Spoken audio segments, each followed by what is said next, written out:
elected and can do its job. Senator Kennedy?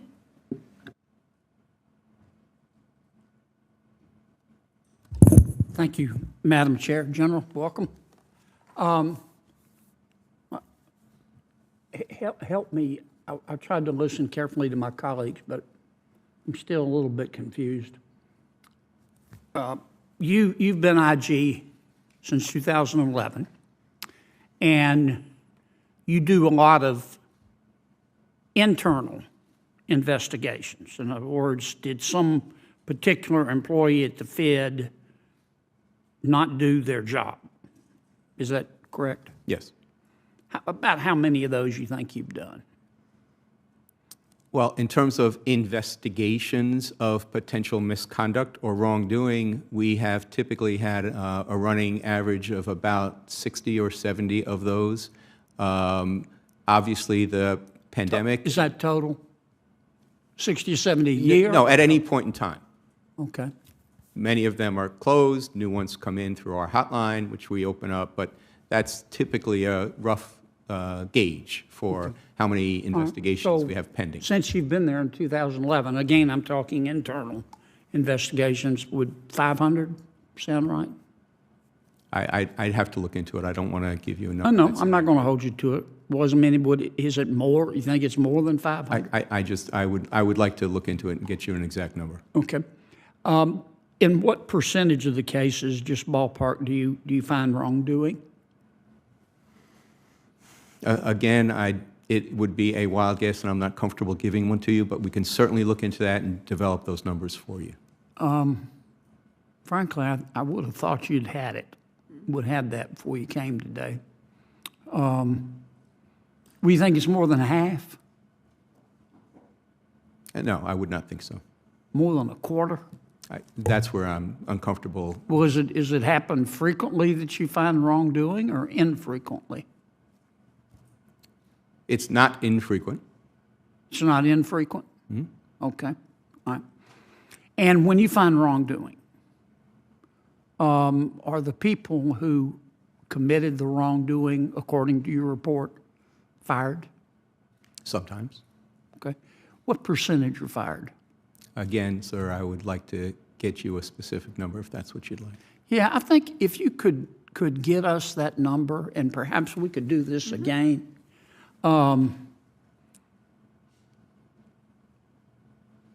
Because I think people have the right to know that. I don't want to pick on the Federal Reserve. I just want to treat them like everybody else.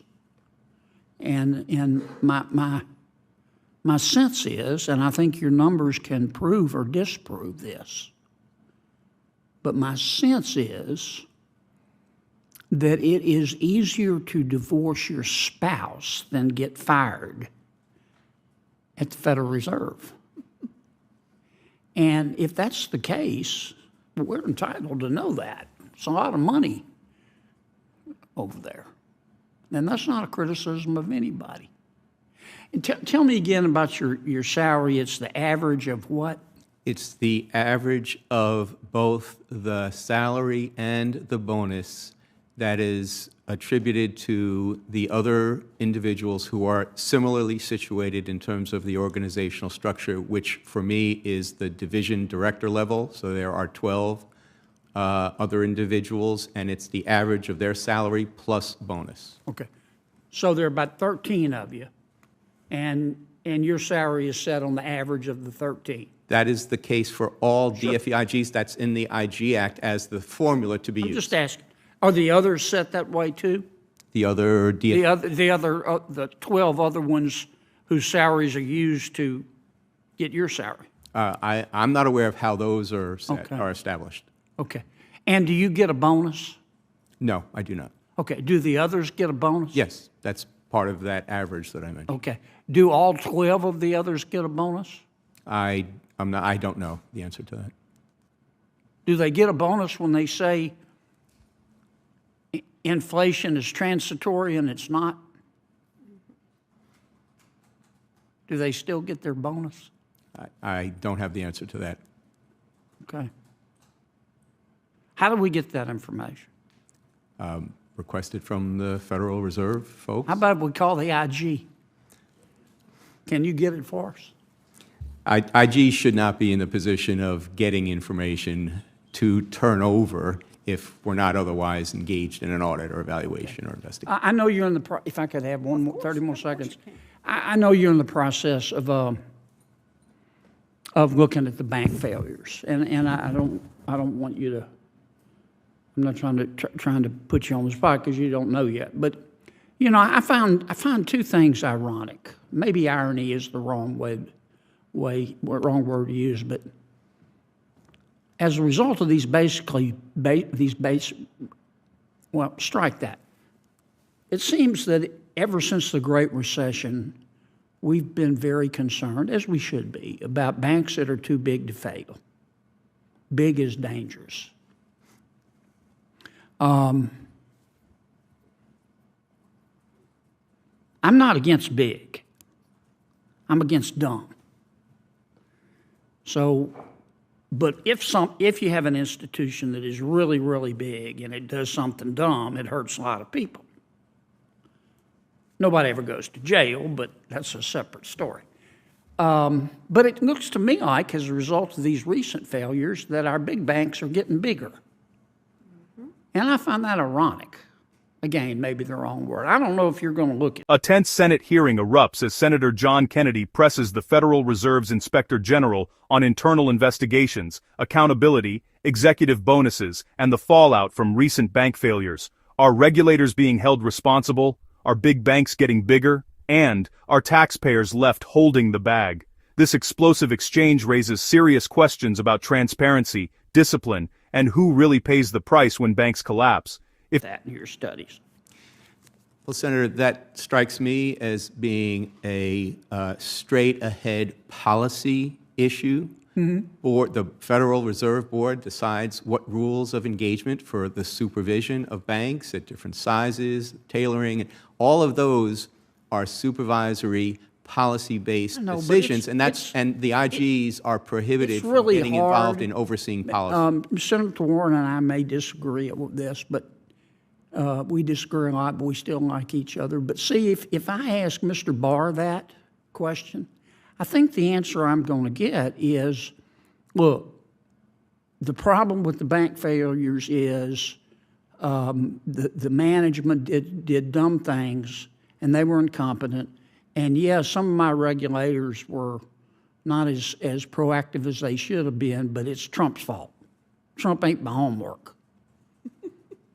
And I don't think that's a candid assessment of the situation. The other thing that I find curious, and I'm going to ask Mr. Barr about this. Traditionally, when banks get in trouble, you don't go out and shout it. You know, we're in trouble. They call their regulators, say, we got a problem here. Or the regulators spot it and they go in. And to prevent a bank run or panic, they handle it quietly. And the regulators will call around with other banks that are healthier and say, can we affect a marriage here? And that doesn't seem to be what's happening. And as a result, the healthy banks that would normally come in and help for a price, a fair price, and help the failed bank, the healthy banks, they're pretty smart. They're waiting. They're going, no, we don't want to come in too early. Let's let them go under. And then we'll come in and we'll get a great deal, and the taxpayers will have to guarantee all our potential losses. Can you look into that? Because if I ask Mr. Barr, God bless him, he's just going to say, it's the fault of the bank presidents and Trump ate my homework. So I'm looking for somebody who can help us answer those. To the extent that you're asking, Senator, about the process of once a bank fails, what does the Fed, what does the FDIC do in terms of trying to get another bank to come in and take over or buy its operations? That would be kind of post-failure, so that wouldn't be part of our current review, material loss reviews. but we can consider looking into the kind of post-failure issues like that, or discussions that may have been had with the other financial regulators. I'm taking too long, but here's what I'm getting to. And this is not a criticism of J.P. Morgan or Mr. Diamond. I have great respect for both of them. But you know the deal they made is a good deal. I'm not suggesting that they shouldn't have made a good deal for their shareholders.